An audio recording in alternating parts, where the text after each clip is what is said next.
April 1976, a 21-year-old college dropout sold his only mode of transportation, a beat-up Volkswagen bus, while his partner sold his prized programmable calculator to scrape together $1,300. They weren't looking to change the world, they were just trying to build a motherboard in a bedroom.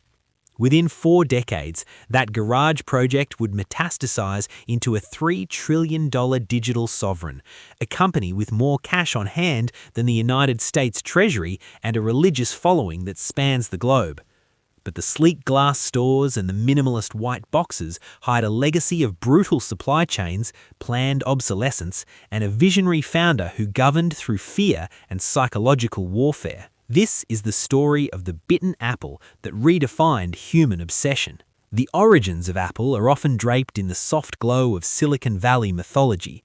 We're told the story of two Steves, Jobs, the charismatic high school dropout with the soul of an artist, and Wozniak, the shy engineering genius who could make silicon sing. Working out of Jobs' parents' garage in our lost house, they cobbled together the Apple I, a bare circuit board that required users to provide their own keyboard and monitor. It was a hobbyist's toy, but Jobs saw something Wozniak didn't: a future where the computer wasn't a room-sized monolith owned by corporations, but a personal appliance. By 1977, the Apple II arrived, and the hobby became an industry. It was the first personal computer to feel like a consumer product, encased in plastic rather than exposed metal. It made Apple a household name and turned the two Steves into millionaires before they were 30. But as the money poured in, the cracks in the foundation began to widen. Jobs was not a typical executive. He was a tyrant who demanded perfection and had no patience for the limitations of human fatigue. The early 80s saw the birth of the Macintosh, introduced to the world via a 1984 Super Bowl commercial that depicted Apple as the rebel hero smashing the big brother tyranny of IBM. It was a masterpiece of marketing irony. While Apple positioned itself as the liberator of the human spirit, the Macintosh was a closed system, a walled garden that prevented users from upgrading or repairing their own machines. It was the beginning of the philosophy that would define the company. We know what you want better than you do, and we will not let you touch the interior of the machine. But the Macintosh struggled to find its footing against the cheaper, more open PC clones. The internal friction at Apple reached a boiling point in 1985. John Scully, the Pepsi executive Jobs had lured to the company with the infamous challenge, "Do you want to sell sugared water for the rest of your life, or do you want to come with me and change the world?" led a boardroom coup. The founder was ousted from his own kingdom. For the next 12 years, Apple entered its dark ages. Without Jobs' singular vision, the company became a bloated, directionless bureaucracy. They released a string of forgettable products: the Newton PDA, the Pippin gaming console, and dozens of confusingly named Macintosh models that all looked and acted the same. By 1996, the company was 90 days away from total bankruptcy. They were the industry's joke, a fading relic of the 70s that had been steamrolled by Microsoft's Windows dominance. In a desperate last-ditch effort, Apple bought Next, the computer company Jobs had started during his exile, for $400 million. The prodigal son returned, initially as an advisor, then as an interim CEO. He didn't just fix the company, he executed it and rebuilt it from the ashes. He slashed 70% of the product line, fired thousands of employees, and simplified the company's focus to just 4 computers. Then came the iMac. It was translucent, candy-colored, and lacked a floppy disk drive, a move that critics mocked but consumers loved. It signaled the return of the Think Different era. But this renaissance was built on more than just design. It was built on the most efficient and ruthless supply chain the world had ever seen, orchestrated by a soft-spoken operations expert named Tim Cook. As the 2000s dawned, Apple moved beyond the computer. The iPod, released in 2001, wasn't the first MP3 player, but it was the first one that felt like a fashion statement. It destroyed the traditional music industry and replaced it with the iTunes Store, where Apple took a 30% cut of every song sold. They had moved from making tools to controlling the marketplace. The true transformation, however, occurred in 2007, January 9th, Macworld Expo. Jobs stood on stage and introduced 3 products: a widescreen iPod with touch controls, a revolutionary mobile phone, and a breakthrough internet communications device. Then he revealed they were all one device, the iPhone. It was the most successful consumer product in human history, but its dominance came at a staggering human cost. 2010, Longhua District, Shenzhen. At a factory complex owned by Foxconn, Apple's primary manufacturer, young workers began jumping from the roofs of their dormitories.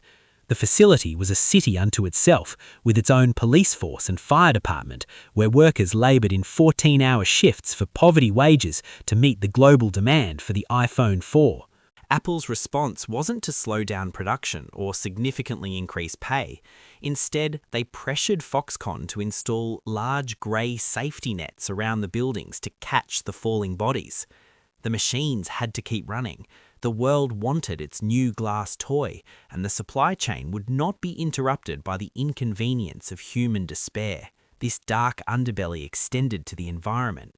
Every year, Apple's marketing machine convinced millions that their current, perfectly functional phone was now obsolete. The S models, the Pro models, the shifting screen sizes, it was a masterclass in planned obsolescence.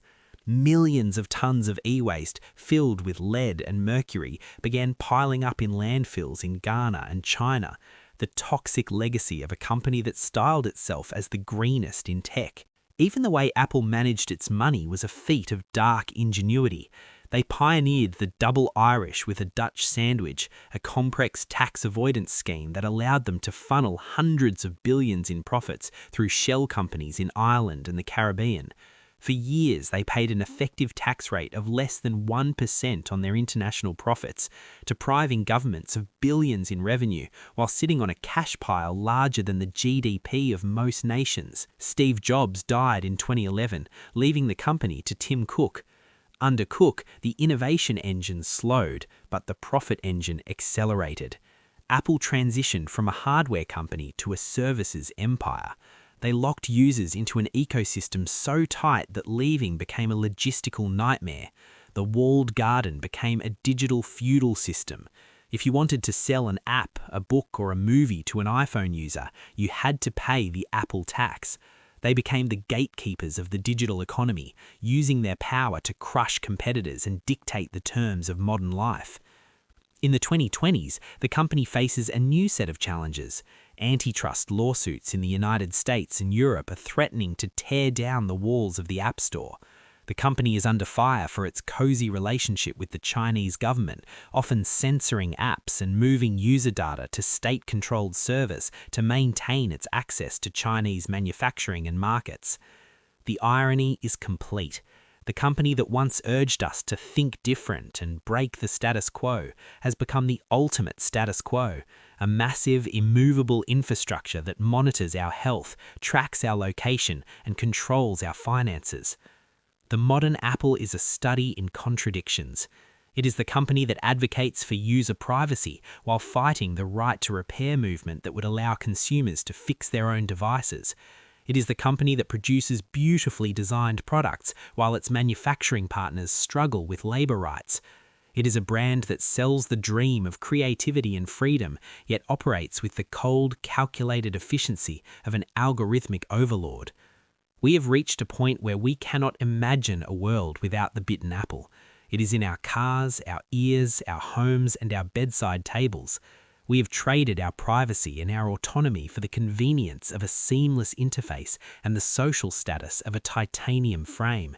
We wait in lines for hours to buy the same device we bought 2 years ago, driven by a psychological conditioning that even the most successful cults would envy. The garage in Los Altos is now a historical landmark, a shrine to the myth of the American dream.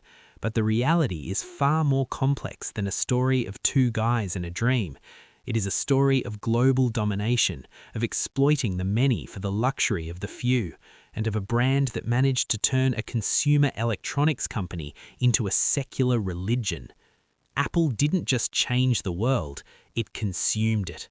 This is the cold, calculated, and trillion-dollar truth behind the world's most recognizable logo. This is the story of the empire built on the screen.